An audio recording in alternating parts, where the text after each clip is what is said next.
السلام عليكم ورحمة الله وبركاته. ازيكم عاملين ايه؟ لو بتحتاري كل يوم هتاكلي ايه، هتطبخي ايه، هتغدي ايه، اشتركي في قناتي وكل يوم هنزلك اكلاتي وخدي فكرة واطبخي بكرة.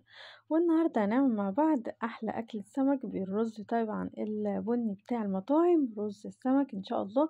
هنعمله كده بطريقة سهلة وبسيطة وفي نفس الوقت هيطلع طعمه خطير. يلا كده نبدأ ونقول بسم الله. وحضرنا التتبيلة بتاعتنا،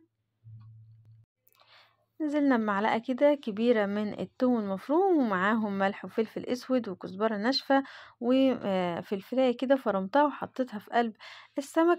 وطبعا عصرنا عصرة ليمونة كبيرة على التتبيلة كده عشان تبقى التتبيلة سايلة، ونبدأ ندهنها كده على السمك بإيدينا. وطبعا نتأكد ان كل قطعة في السمكية اخدت من التتبيلة. طبعا ظهر السمك هيتشرب من السمكية اللي قبله لان انا بحطهم كده فوق بعض. واهم خطوة في السمك عشان يطلع كده مفيهوش اي ريحة زفارة بعد ما يتغسل ويتشطف يبقى تمام تسيبيه يتصفى في مصفى بحيث ان هو ينزل كل السوائل اللي جواه، ميبقاش فيه اي ريحة زفارة ان شاء الله.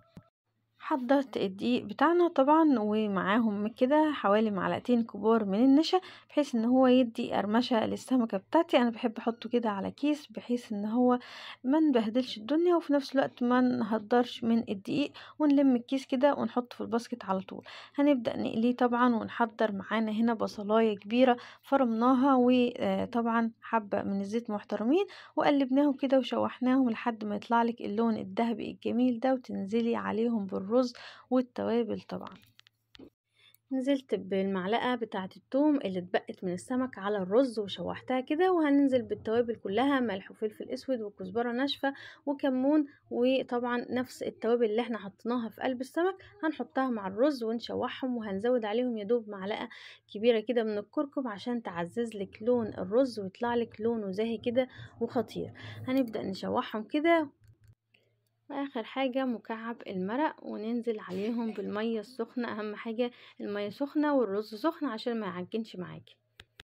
هنغطي كده على الرز ونوطي ونسيبه لحد ما يستوي. وزي ما انتم شايفين كده خلصنا كمية السمك بتاعنا. طبعا طالع لونه ذهبي وجميل ومقرمش كده من بره وطري من جوه. الصراحة مش محتاج جنبه اي حاجة، حبة طحينة، حبة سلطة، حبة جرجير، ومعاهم عصرة ليمونة، يبقى احنا كده عملنا وجبة كاملة متكاملة. وطبعا ما ننساش جنبهم الرز البني بتاعنا بتاع المطاعم، طالع خطير. لو اشترينا الوجبة دي من المطعم هتاخد كده مبلغ وقدره. عملناها في البيت بكل توفير وكميات كبيرة. يلا كده لو عجبك أكلة النهاردة ما تنسناش باشتراك ولايك. خدي فكرة